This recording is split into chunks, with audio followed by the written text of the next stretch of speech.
আল্লাহ দৃষ্টান্ত দিয়েছেন হযরত ইব্রাহিম খলিলের। ইরাকের বাবেলে তার জন্ম। এমন এক পরিবেশে তিনি জন্ম নিলেন, আশপাশের প্রত্যেকটা মানুষ ছিল মূর্তি পূজারী, পত্তলিক, কেউ চন্দ্র পূজারী, কেউ সূর্য পূজারী, কেউ নক্ষত্র পূজারী, ন্যাচারালিস্ট, ম্যাটারালিস্ট, প্রকৃতিবাদী আর বস্তুবাদী। তিনি এক আল্লাহর তাওহীদকে বিশ্বাস করতেন। সুবহানাল্লাহ বলবেন। আপনার আজকে বাংলাদেশের সবচেয়ে সস্তা শব্দ এখন বিপ্লব। এখন সস্তা শব্দ কি বাংলাদেশে? বিপ্লব। 5 তারিখ কি হয়েছে? না, এটা বিপ্লব না, এটা অভ্যুত্থান হয়েছে। কি হয়েছে? বিপ্লব যদি হতো তো রাষ্ট্র চালাতো বিপ্লবীরা। যেমন সিরিয়াতে আহমাদ আশ-শারা জোলানি এখন প্রেসিডেন্ট হয়ে গেছে, বিপ্লবের নেতৃত্ব দিছে, তিনি এখন। আমাদের দেশে যারা বিপ্লব করছে 5 তারিখ, তারা তো রাষ্ট্র ক্ষমতায় যেতে পারে নাই, তাদের কথায় তো আর দেশ চলতেছে না, বরং অনেক জায়গায় তারা নিরীহের মতো মার খাচ্ছে। এটা বিপ্লব ছিল না, এটা ছিল অভ্যুত্থান। কি ছিল?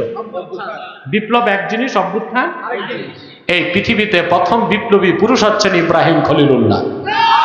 সুবহানাল্লাহ। الذين يقيمون الصلاة ومما رزقناهم ينفقون أولئك هم المؤمنون حقا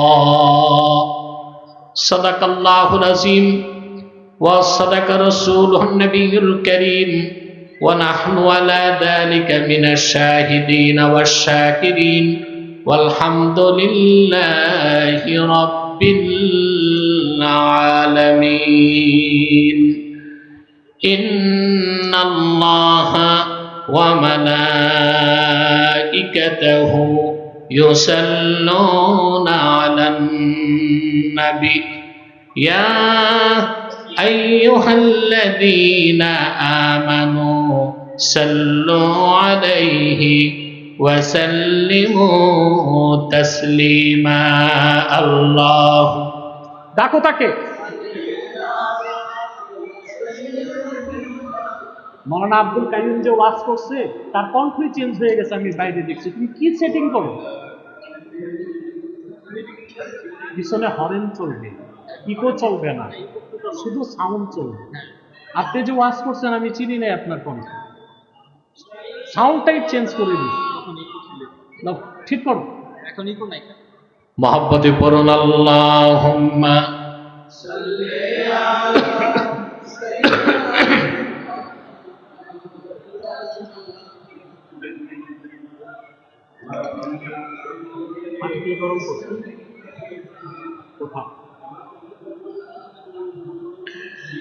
मेरा दिल तड़प रहा है, मेरा जल रहा है सीना, ये दवा वही मिलेगी, मुझे ले चलो मदीना। अल्लाहुम्मा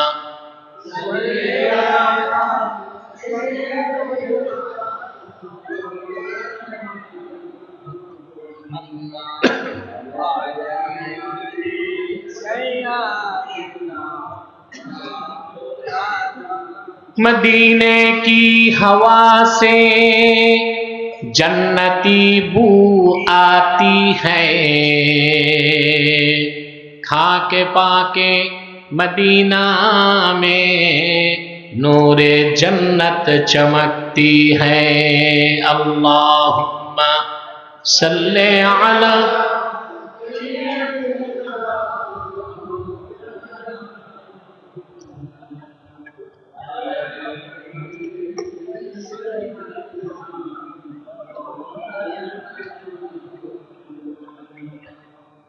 मुहम्मदुन रसूलुल्लाह सल्लल्लाहु अलैहि वसल्लम खतमल्लाहु बिहिन नबुव्वा व हकमन ला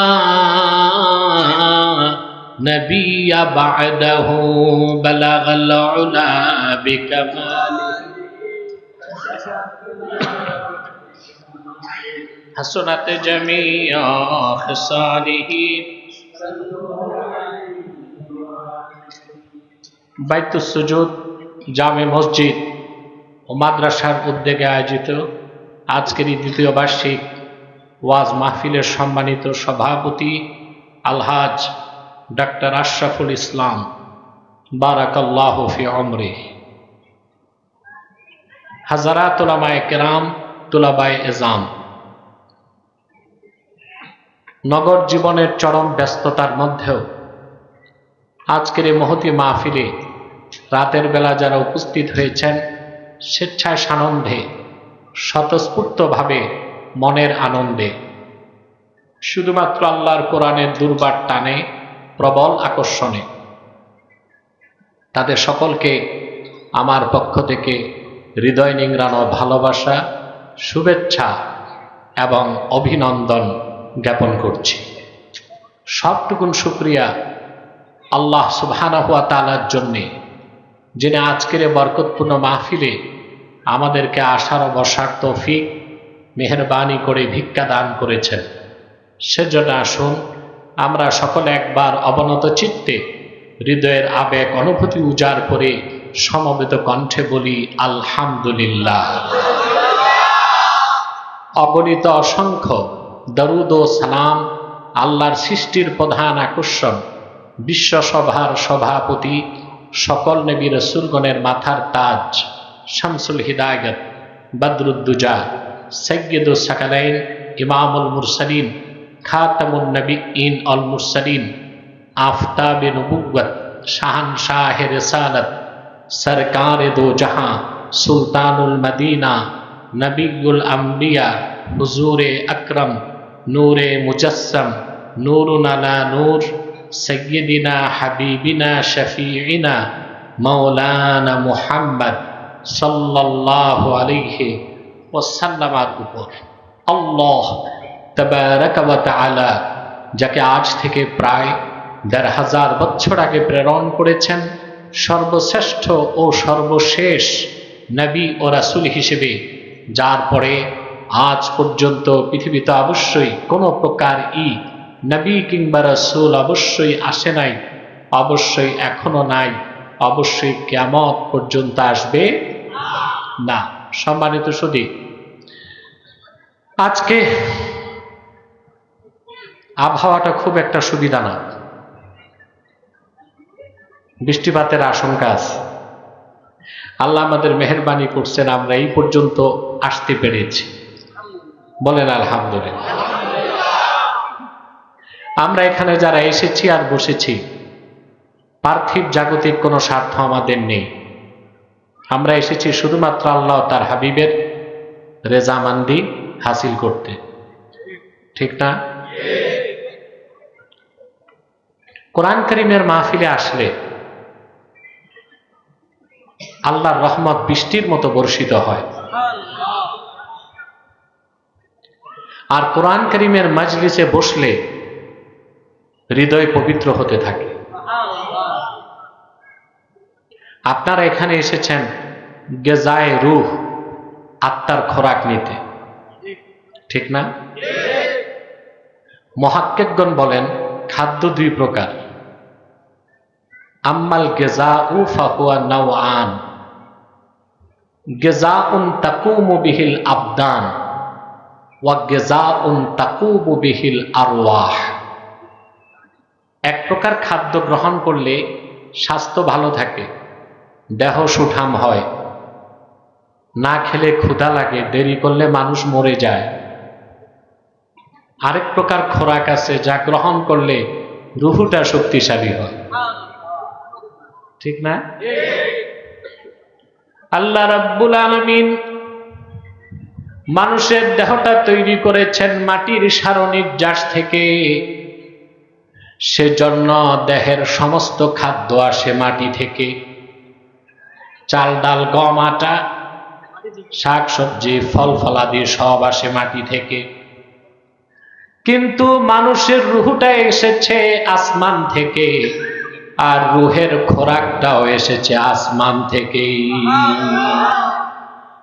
সুবহান। আপনারা বসেছেন গেজায়ে রূহ, রুহের খোরাক নিতে। এতে আপনারা খুশি না বেজার? শয়তান বেজার, ঠিক না? শয়তান আমাদের আক্রমণ করতে পারবে না তো? আমরা ন্যাক নিয়ত করতে পারি? ন্যাক নিয়ত করে শয়তানের নাপাক গালে চপেটাঘাত করতে পারি? আমরা নিয়ত করছি কিছুক্ষণ পরে আজকের মোনাজাত করে গুনাহ মাফ করে নিষ্পাপ বেহেশতি আল্লাহওয়ালা হয়ে বাড়ি যেতে চাই। কারা কারা হাত তুলে আল্লাহ তাআলা করে হাত নামান। এবার যে ভাইরা আমার গেটে দাঁড়িয়ে আছেন, আমি জানি না আপনারা কারা কারা খান বাহাদুর আহসানুল্লাহ নাতিপুতি, আল্লাহর ওয়াস্তে ভিতরে চলে আসেন, আদব রক্ষা করুন। কোরআনের মাহফিলের মূল হচ্ছে আদব রক্ষা করা। পিছনের বাম পাশে কিছুটা খালি জায়গা আছে, পূর্ণ করে বসে যান। আর গেটের বাইরে যারা আছেন তাদেরকেও বলছি, এক পা দুই পা করে প্যান্ডেলে এসে বসুন, সবটুকুন রহমত এবং বরকত অর্জন করার চেষ্টা করুন। সম্মানিত সুধী, আমি মূল আলোচনায় প্রবেশ করছি। আজকে আপনাদের সামনে সূরা আনফাল থেকে আমি কয়েকটা আয়াত তেলাওয়াত করেছি। খুব সংক্ষেপে পঠিত অংশ কেন্দ্র করে আমি কিছু কথা বলবো। আমার সঙ্গে আপনারাও পড়ুন, যেন প্রতিটি অক্ষরের নূর আল্লাহ তাআলা আমাদের সিনায় বিকশিত করে দেন। বলেন আল্লাহুম্মা আমিন। পড়ুন। আউযু বিল্লাহি মিনাশ শাইতানির রাজীম। বিসমিল্লাহির রাহমানির রাহিম। ইন্নামাল মুমিনুনাল্লাযীনা ইযা যুকিরাল্লাহু ওয়াজিলাত কুলুবুহুম ওয়া ইযা তুলিয়াত আলাইহিম আয়াতুহু যাদাতহুম ঈমানাও ওয়া আলা রাব্বিহিম ইয়াতাওয়াক্কালুন। الذين يقيمون الصلاة ومما رزقناهم ينفقون أولئك هم المؤمنون حقا صدق الله العظيم وصدق رسوله النبي الكريم। আল্লাহ তাআলা কুরআন কারীম সূরাতুল আনফালে নির্ভেজাল পরিপূর্ণ খাঁটি মুমিনদের বৈশিষ্ট্যের কথা তুলে ধরেছেন। বলেন সুবহানাল্লাহ। আমরা মুমিন, আমরা কি সবাই দাবি করি মুমিন, কিন্তু মুমিন বা মুসলিম দাবি করার বিষয় না, প্রমাণ দেবার বিষয়, ঠিক না? দাবি করার বিষয় না, এটা কিসের বিষয়? আমি মুমিন এটা বললেই হবে না, ঈমানের সংজ্ঞায় আপনাকে সংজ্ঞায়িত হতে হবে, আর ঈমানের শর্তগুলো পূরণ করতে হবে, ঠিক না?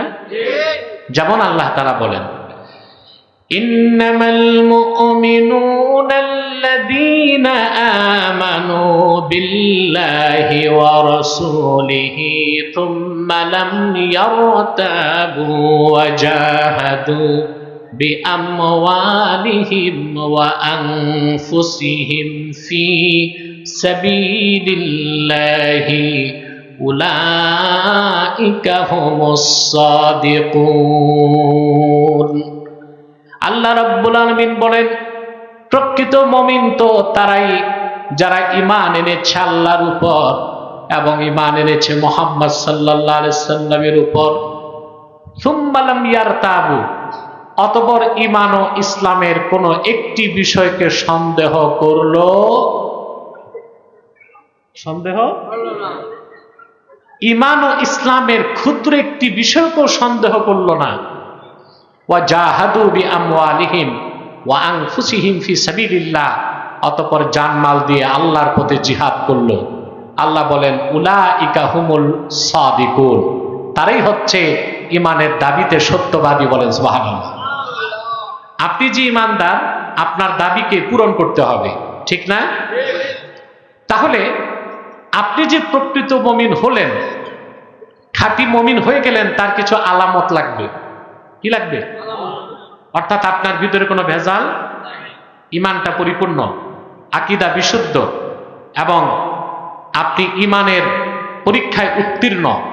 এটা কিভাবে বুঝবেন? আল্লাহ তাআলা কতগুলো নিদর্শন তুলে ধরেছেন খাঁটি মুমিনদের। আল্লাহ বলেন, ইন্নামাল মুমিনুনা আল্লাযীনা ইযা যুকিরাল্লাহু ওয়াজিলাত কুলুবুহুম। প্রকৃত মুমিন তো তারাই, তাদের সামনে যখন আল্লাহর বিধান উচ্চারিত হয়, আল্লাহর ভয়তে তাদের অন্তরসমূহ বিনম্র হয়ে যায়। ইদা যুকিরাল্লাহু ওয়াজিলাত কুলুবুহুম, ইজা যুকিরাল্লাহ, এখানে ইবনে কাসির তাফসীর করেছেন ইজা যুকিরা ইনদাহুম আহকামুল্লাহ। খাঁটি মুমিনদের সামনে যখন আল্লাহর বিধান উচ্চারিত হয়, আল্লাহর নির্দেশাবলী শোনানো হয়, আল্লাহর বিধানকে মানার জন্য খাঁটি মুমিনদের অন্তরগুলো বিনয়ে বিনম্র হয়ে যায়, নরম হয়ে যায়, ভীত সন্ত্রস্ত হয়ে যায়। বলেন সুবহানাল্লাহ। এটা হচ্ছে আপনি খাঁটি মুমিন যে হয়েছেন তার প্রথম প্রমাণ। সুবহানাল্লাহ। আমরা কি এই দৃষ্টিকোণ থেকে পরিপূর্ণ মুমিন হতে পেরেছি? কথা বলেন। পারি নাই, যে তার বড় প্রমাণ। আরব বিশ্বকে বাদ দিলে পৃথিবীর কোথাও এত মাহফিল হয় না বাংলাদেশে যত মাহফিল হয়। কিন্তু আমরা দেখি আনুপাতিক হারে এই দেশের মানুষ ওয়াজের মাহফিলও যায়, আবার ওরাই আবার গানের কনসার্টে যায়। এই মানুষগুলো ঈদগাহে যায়, এই মানুষগুলো আবার বৈশাখী মেলাতে যায়। খাঁটি মুমিনের এই রকম মুনাফিকি, দ্বিচারিতা, এটা কি মুমিনের চরিত্র না মুনাফিকের? বলেন। উর্দু সাহিত্যের বিখ্যাত কবি গালেব এইরকম দুই রঙ্গি যারা, তাদেরকে কটাক্ষ করে বলেছেন, দো রঙ্গি ছোড় দে এক রঙ্গ হো যা, সরাপা মোম বন ইয়া সঙ্গ হো যা। দুই রং ছাড়ো, এক রং ধরো।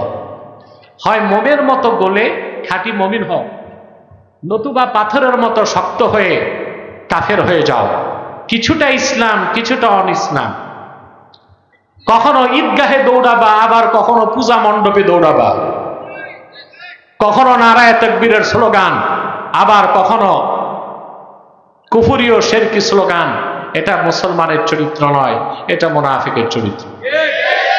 আপনি যে খাঁটি মুমিন হলেন তার প্রথম প্রমাণ হচ্ছে আল্লাহর বিধান ও জিকিরের কারণে আপনার অন্তর নরম হয়ে যাবে এবং আল্লাহর ইতাআত বা আনুগত্যকে গ্রহণ করার জন্য আপনার দিল প্রস্তুত হবে। আমরা কি তা করতে পেরেছি? তা বোঝা যায় আমাদের মধ্যে সমস্যা। দেখুন, আল্লাহ তাআলা বলেছেন ওয়াজিলাত কুলুবুহুম, তাদের অন্তরসমূহ ভীত সন্ত্রস্ত হয়ে যায়, নরম হয়ে যায় খাঁটি মুমিনদের আল্লাহর বিধান উচ্চারিত হলে। এখন এখানে আমাকে ব্যাখ্যা দিতে হবে অন্তর নিয়ে। মানুষের অন্তরগুলো চার প্রকার। কয় প্রকার? আহমদ বিন হাম্বল রাহমাতুল্লাহ সহিহ সনদে তার মুসনাদে একটি হাদিস এনেছেন। আল্লাহর হাবিব সাল্লাল্লাহু আলাইহি ওয়াসাল্লাম ইরশাদ করেছেন, মানুষের অন্তর চার প্রকার। কয় প্রকার? চার প্রকার। আমি কিন্তু একটু পরই প্রশ্ন করব, উত্তর দিতে হবে ইনশাআল্লাহ। প্রথম প্রকার হচ্ছে কলবুন আজরাত। কলবুন আজরাত ফাহুয়া কলবুল মুমিন। প্রথম প্রকার কলব হচ্ছে পবিত্র পরিচ্ছন্ন জ্যোতির্ময় অন্তর, মুমিনের কলব। সর্বাবস্থায় যে অন্তর থেকে সূর্যের জ্যোতির মতো নূর বের হতে থাকে, এই অন্তরটা হচ্ছে কলবুন আজরাত। সুবহানাল্লাহ। এই অন্তর যার থাকবে, আখেরাতে তার কোনো চিন্তা। আল্লাহ রাব্বুল আলামিন বলেন, ইয়াওমা লা ইয়ানফাউ মালু ওয়ালা বানুন ইল্লা মান আতাল্লাহা বিকলবিন সালিম। কাল কিয়ামতের দিন সহায় সম্পদ, বিত্ত, বৈভব, সন্তান সন্ততি কোনো কাজে আসবে না, বরং যে পবিত্র হৃদয় নিয়ে আল্লাহর কাছে উপস্থিত হবে তার কোনো চিন্তা নাই।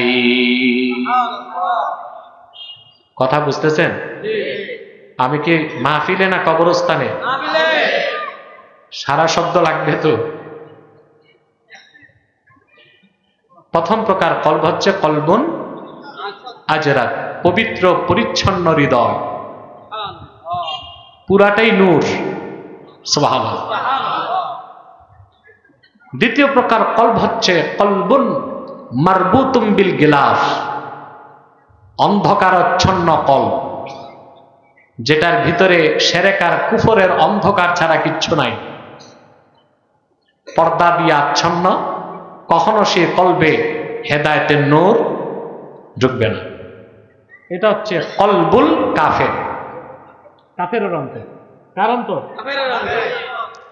যে কলবের কথাটি আল্লাহ তাআলা সূরাতুল বাকারার শুরুতেই বলে দিয়েছেন।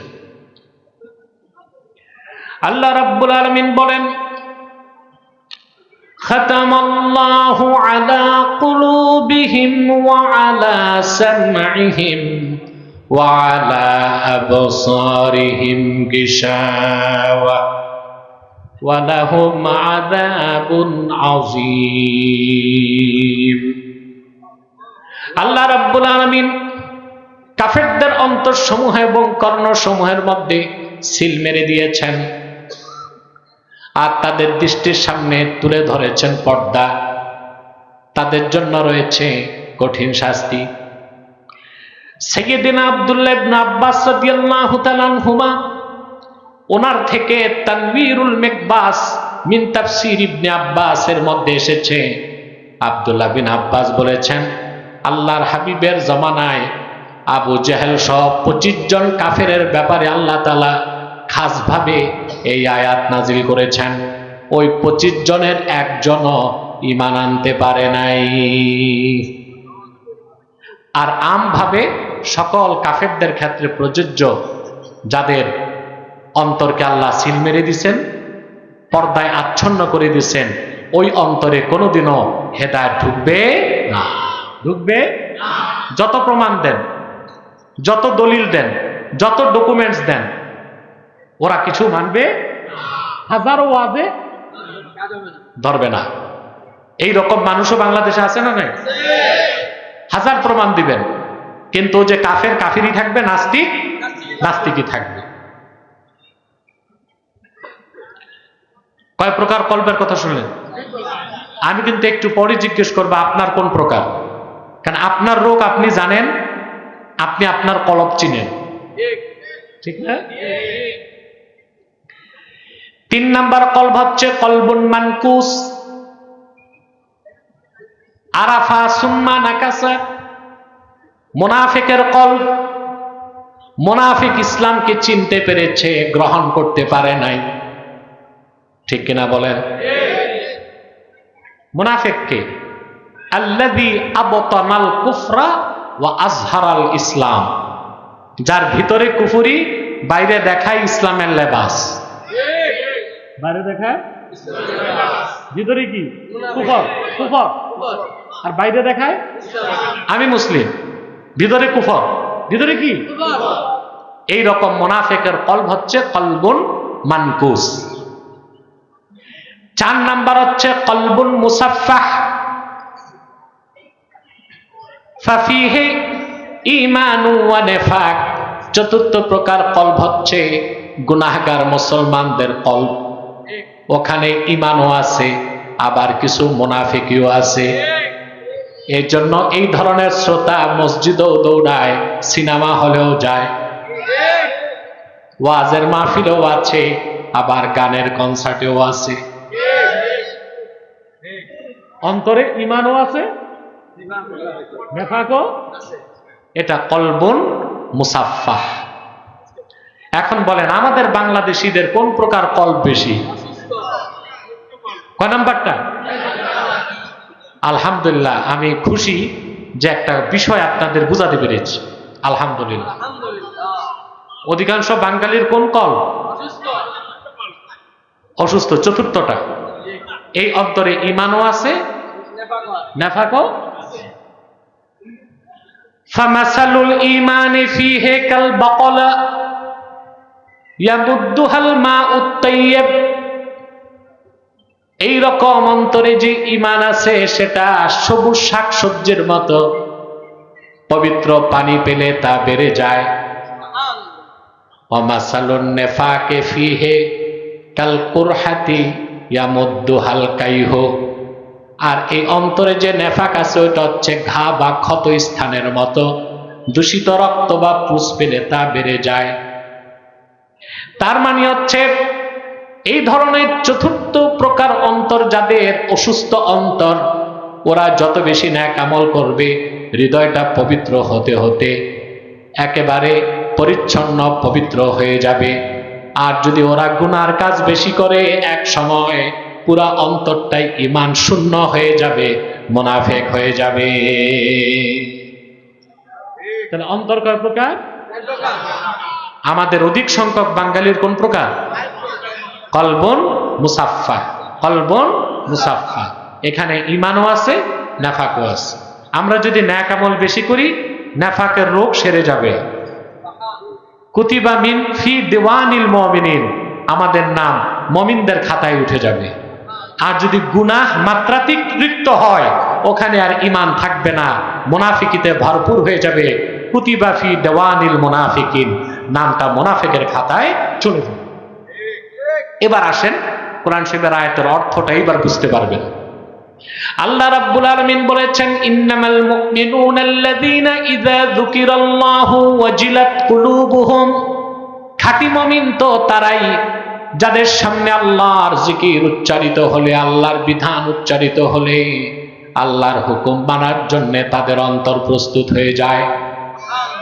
এরা হচ্ছে ওইসব মুমিন যাদের অন্তরগুলো প্রথম প্রকার, যে অন্তরের নাম কলবুন আজরার, যে অন্তরে শুধুই ঈমান, ওখানে কোনো ভেজাল নাই, নেফাক নাই, রোগ নাই। সুবহানাল্লাহ বলেন। আমরা কি আমাদের ঈমানটা মজবুত করে হৃদয়টাকে পূর্ণ পবিত্র করতে পারবো? তখন ওয়াজ কাজে আসবে, জিকির কাজে আসবে, শরীয়তের বিধান ঘাড় ধরে মানাইতে হবে না, বরং আল্লাহর বিধান শোনার সাথে সাথেই অন্তরগুলো বিনয়ে অবনত হয়ে যাবে আল্লাহর হুকুম মানার জন্য। বলেন সুবহানাল্লাহ। এরপরে আল্লাহ রাব্বুল আলামিন বলেন খাঁটি মুমিনদের দ্বিতীয় আলামত বা নিদর্শন, ওয়া ইযা তুলিয়াত আলাইহিম আয়াতুহু জাদাতুহুম ঈমানা। আর তাদের সামনে যখন আল্লাহর কোরআনের আয়াত তেলাওয়াত হয়, কোরআনের আয়াত তাদের ঈমানকে বহু বহু গুণ বাড়ায় দেয়। মুমিন যত বেশি কোরআন শুনবে তার ঈমান বাড়বে। এখন আকীদার একটি সূক্ষ্ম মাসালা বলতে হয়। ইমামে আজম আবু হানিফা রাহমাতুল্লাহ, আমাদের মাযহাবের ইমাম, কত বড় আলেম! বাংলাদেশে কিছু লামাযহাবী বের হইছে আবু হানিফা রাহমাতুল্লাহকে নিয়ে সমালোচনা করে। আন্ডা ব্যাপারী, শুটকি ব্যাপারী, পেঁয়াজের আড়তদার, বলে আমি তো মাযহাব মানি না, আমি আহলে হাদিস।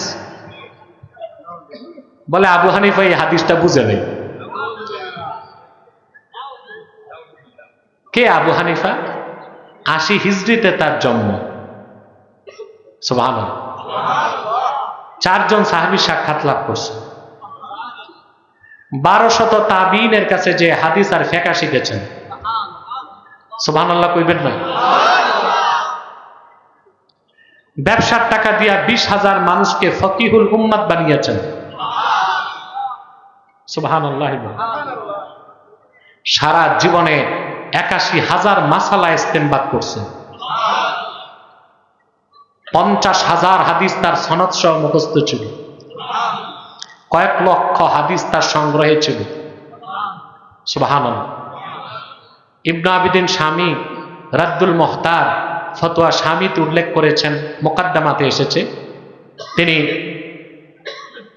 প্রতিদিন 500 রাকাত নফল নামাজ পড়তেন, 57 বার হজ আর উমরা করছেন।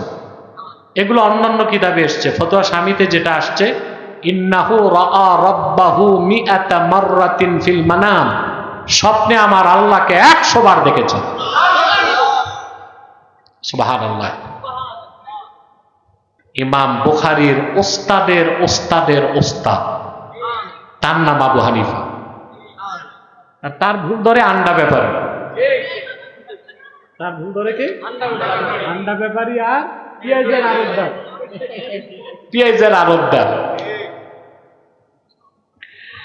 বিশ্ববরণ্য ইমাম আজম আবু হানিফা বলেছেন, ইন্নাল ঈমানা লা ইয়াজিদু ওয়া লা ইয়ানকুস, ঈমান বাড়েও না, ঈমান কমে না।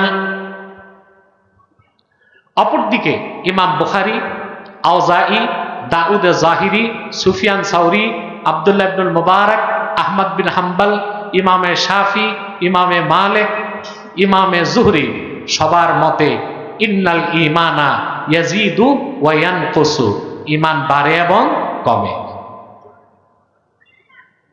আবার কোরআন শরীফের আয়াত আমরা দেখতে পেলাম, আল্লাহ বলেছেন মুমিনদের সামনে কোরআন তেলাওয়াত হলে তাদের ঈমান কোরআনের আয়াত বাড়িয়ে দেয়।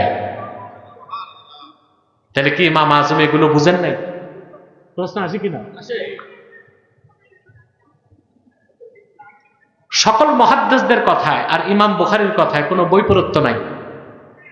বক্তব্যটা হচ্ছে এটা, আবু হানিফা বলেছেন ইন্নাল ঈমানা লা ইয়াজিদু ওয়া লা ইয়ানকুস, ঈমান বাড়ে না কমে না, তার মানে হলো ইন্না আসলাল ঈমান লা ইয়াজিদু ওয়া লা ইয়ানকুস, মূল ঈমানটা বাড়েও না কমেও না। ওয়ালাকিন্না নূরাল ঈমান ইয়াজিদু বিত্তাআতি ওয়া ইয়ানকুসু বিল মাসিয়া, কিন্তু নেক আমল করলে ঈমানের নূরটা বেড়ে যায়, নাফরমানি করলে ঈমানের নূর কমে যায়। ঈমান বাড়েও না কমেও না, এটার অর্থ হচ্ছে মূল ঈমানটা বাড়েও না কমেও না, যেটা তাসদিক বিল জানান, ওটা মূল ঈমান, ওটা বাড়েও না কমেও না। কিন্তু ঈমানের নূরটা বাড়ে, ঈমানের নূরটা কমে। তাহলে আল্লাহর কোরআন তেলাওয়াত হলে যাদের ঈমান বাড়ে, তার মানে তাদের ঈমানের নূর বেড়ে যায়। বলেন সুবহানাল্লাহ। এটা সবচেয়ে চমৎকার ব্যাখ্যা দিয়েছেন আল্লামা শাহ ওলিউল্লাহ মুহাদ্দিস দেহলভী রাহমাতুল্লাহি আলাইহি, হুজ্জাতুল্লাহিল বালেগায়। তার বক্তব্যটিকে আমি সহজ ভাষায় আপনাদের সামনে উপস্থাপন করছি। আপনারা হ্যারিকেন দেখেছেন? হারিকেন, এখন তো আর হারিকেন টারিকেন নাই, গ্রাম দেশেও পাওয়া যায় না। হ্যাঁ, তো নৌকায় কে যাবে? নৌকা তো দেশ ছাড়ছে, নৌকায় পাওয়া যায়।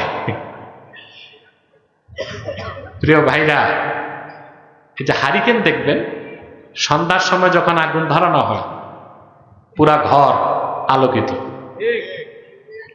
সারা রাত হারিকেন জ্বললে সকালবেলা দেখবেন ঘর অন্ধকার।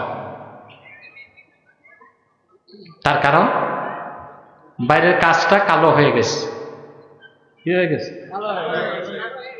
কিন্তু সন্ধ্যার সময় সলিতায় যে আগুন ছিল, ফজরের সময় আগুন কমে নাই, আলো কমে গেছে। কি কমে গেছে? কারণ বাইরের চিমনিটা কালো হয়ে গেছে। শাহ ওলিউল্লাহ মুহাদ্দিস দেহলভী ব্যাখ্যা করেছেন, মূল যে ঈমান তা বাড়েও না কমেও না, কিন্তু নেক আমল করলে ঈমানের নূর বেড়ে যায়। হৃদয় যত পবিত্র হয়, নেক আমল করলে ঈমানের নূর তত বেশি ছড়ায়। বান্দা যখন গুনার কাজ করে অন্তরটা কালিমা যুক্ত হয়ে যায়, ঈমানের নূর কমে যায়। তাহলে খাঁটি মুমিনের দ্বিতীয় নিদর্শন হচ্ছে আল্লাহ পাক বলেন তাদের সামনে যখন কোরআনের তেলাওয়াত হয়, কোরআনের আয়াত তাদের ঈমানকে বাড়ায় দেয়। সুবহানাল্লাহ বলবেন। 3 নাম্বার বৈশিষ্ট্য, ওয়া আলা রাব্বিহিম ইয়াতাওয়াক্কালুন। খাঁটি মুমিনরা তাদের রব আল্লাহর উপর পূর্ণ মাত্রায় নির্ভর করে, বলেন সুবহানাল্লাহ। মুমিনরা কার উপর তাওয়াক্কুল করে? যদি কোনো মুমিনের জীবনে তাওয়াক্কুলের বৈশিষ্ট্য না থাকে, নিঃসন্দেহে সে মুমিন হতে পারে নাই। খাঁটি মুমিনের অন্যতম বৈশিষ্ট্য হচ্ছে সে সর্বাবস্থায় তাওয়াক্কুল করবে কার উপর? সুবহানাল্লাহ বলবেন না?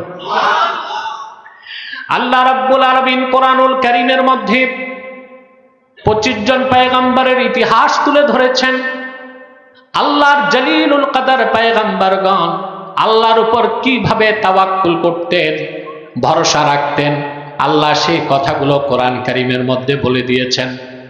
আল্লাহ দৃষ্টান্ত দিয়েছেন হযরত ইব্রাহিম খলিলের। ইরাকের বাবেলে তার জন্ম। এমন এক পরিবেশে তিনি জন্ম নিলেন, আশপাশের প্রত্যেকটা মানুষ ছিল মূর্তি পূজারী, পত্তলিক, কেউ চন্দ্র পূজারী, কেউ সূর্য পূজারী, কেউ নক্ষত্র পূজারী, ন্যাচারালিস্ট, ম্যাটারালিস্ট, প্রকৃতিবাদী আর বস্তুবাদী। তিনি এক আল্লাহর তাওহীদকে বিশ্বাস করতেন। সুবহানাল্লাহ বলবেন। আপনারা আজকে বাংলাদেশে সবচেয়ে সস্তা শব্দ এখন বিপ্লব। এখন সস্তা শব্দ কি বাংলাদেশে? বিপ্লব। 5 তারিখ কি হয়েছে? না, এটা বিপ্লব না, এটা অভ্যুত্থান হয়েছে। কি হয়েছে? বিপ্লব যদি হতো তো রাষ্ট্র চালাতো বিপ্লবীরা। যেমন সিরিয়াতে আহমদ আশ-শারা জোলানি এখন প্রেসিডেন্ট হয়ে গেছে, বিপ্লবের নেতৃত্ব দিছে, তিনি এখন। আমাদের দেশে যারা বিপ্লব করছে 5 তারিখ, তারা তো রাষ্ট্র ক্ষমতায় যেতে পারে নাই, তাদের কথায় তো আর দেশ চলতেছে না, বরং অনেক জায়গায় তারা নিরীহের মতো মার খাচ্ছে। এটা বিপ্লব ছিল না, এটা ছিল অভ্যুত্থান। কি ছিল? বিপ্লব এক জিনিস, অভ্যুত্থান। এই পৃথিবীতে প্রথম বিপ্লবী পুরুষ হচ্ছেন ইব্রাহিম খলিলুল্লাহ। তিনি এমন এক পরিবেশে, বিপ্লব কোনটা? স্রোতের প্রতিকূলে সত্যের ঝান্ডা হাতে অবিচল দাঁড়িয়ে যাবার নাম হচ্ছে বিপ্লব। হযরত ইব্রাহিম বড় হয়ে দেখলেন, বালেগ হবার পর দেশের সব মূর্তি পূজারী, কেউ চন্দ্র পূজারী, কেউ সূর্য পূজারী, কেউ নক্ষত্র পূজারী, কেউ মূর্তি পূজারী। তিনি তার কওমকে ডাক দিয়ে বললেন, তোমরা এই অযৌক্তিক এবং অবৈজ্ঞানিক কাজ করো কেন? তারা বলল, কি রকম? বলে, তোমরা যাদেরকে নিজ হাত দিয়া বানাইলা, এদের কাছে আবার তোমরা সাহায্য চাও, রিজিক চাও, এগুলো তো খোদা না, বেহুদা। কওমের লোকজন মানতে চাইল না, বলল, তুমি বাড়াবাড়ি করো না ইব্রাহিম। তিনি বললেন, বাড়াবাড়ি না, যা সত্য তা বললাম। কওমের লোকজন যুক্তি দিল যে আমাদের বাপ দাদা করতো তো আমরাও করি। হযরত ইব্রাহিম দলিল প্রমাণ দিয়ে দেখলেন যে না, দাওয়াত আর ধরতেছে না, দাওয়াত। এবার তিনি বিপ্লবের পথ বেছে নিলেন। সুবহানাল্লাহ বলবেন। কোরআন কারীমে আল্লাহ তাআলা বলেন, হযরত ইব্রাহিম বললেন, ওয়া তাল্লাহি লা আকিদান্না আসনামাকুম বা'দান তুওয়াল্লু মুদবিরিন। হযরত ইব্রাহিম বললেন, আল্লাহর কসম করে বলছি, মূর্তি পূজারীরা, আমার দাওয়াত তোমরা গ্রহণ করো নাই, তোমরা বাড়ি যাবার সঙ্গে সঙ্গে আমি এই মূর্তিগুলোর ব্যাপারে চরম পন্থা গ্রহণ করব। কি গ্রহণ করব? প্রথম দিয়েছেন দাওয়াত, কি দিয়েছেন? দাওয়াত যখন নেয় নাই তখন কি বললেন? চরমপন্থা।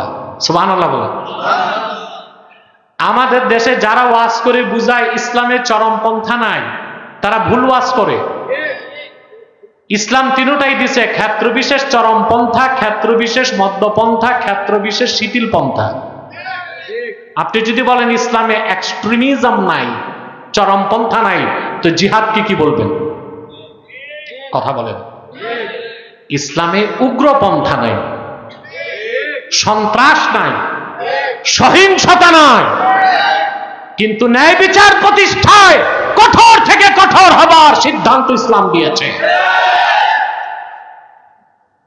শুধু ইসলামের স্বার্থ রক্ষায় ফতুয়াবাজি করবেন, চরমপন্থা নাই তো 5 তারিখ যে অভ্যুত্থান হয়েছে এটা কি চরমপন্থা ছিল না? কথা বলেন। 15 বছর মিছিল করছেন, মিটিং করছেন, হরতাল করছেন, শুধু খাইছেন। আর যখন চরমপন্থায় গেলেন দেশ দখল। কথা বলেন। 5ই আগস্ট যে দেশকে রক্ষা করছেন আপনারা ছাত্র জনতা, এটা কি গণতান্ত্রিক পদ্ধতিতে হয়েছে না চরমপন্থায়? পুলিশ একদিকে নিচ্ছে বন্দুক, গোলা, বোমা, জনগণ কিছু পায় না, নিচ্ছে জুতা, স্যান্ডেল, ইটা। দুই দিকে তো হয়েছে। এটা কি? তাইলে গণতন্ত্র প্রতিষ্ঠায় চরমপন্থা জায়েজ, ইসলামের স্বার্থ রক্ষায় না জায়েজ। এই ভাওতাবাজি আর চলবে বাংলাদেশে? ইসলাম তিনটাই দিয়েছে, ক্ষেত্র বিশেষ, চরমপন্থা। ওয়াকাতিলুহুম হাত্তা লা তাকুনা ফিতনাহ ওয়া ইয়াকুনা আদ-দীনু কুল্লুহু লিল্লাহ। আল্লাহ দ্বীনকে প্রতিষ্ঠায় আল্লাহ কেতালের কথা বলেছেন। যখন দরকার নিয়ম নীতিতে, কিসে? ইসলামী শরিয়া মানার ক্ষেত্রে আল্লাহ দিয়েছেন মধ্যপন্থা। আর বেদিনের কাছে দ্বীনের দাওয়াত দিতে হবে শিথিল পন্থা। আল্লাহ এটা বলেন নাই যে হিন্দু বৌদ্ধ ধৈরা ঘাড় নোয়ায়া মুসলমান বানাবেন। ইসলামের সুমহান আদর্শ তাদের কাছে তুলে ধরবেন, তারা ইসলামের আদর্শে মুগ্ধ হয়ে মুসলমান হবে। সেক্ষেত্রে শিথিল পন্থা। কি পন্থা? ইসলাম কটা পন্থা দিছে? হযরত ইব্রাহিম প্রথম দিলেন দ্বীনের দাওয়াত, সুবহানাল্লাহ। প্রথম নিলেন শিথিল পন্থা।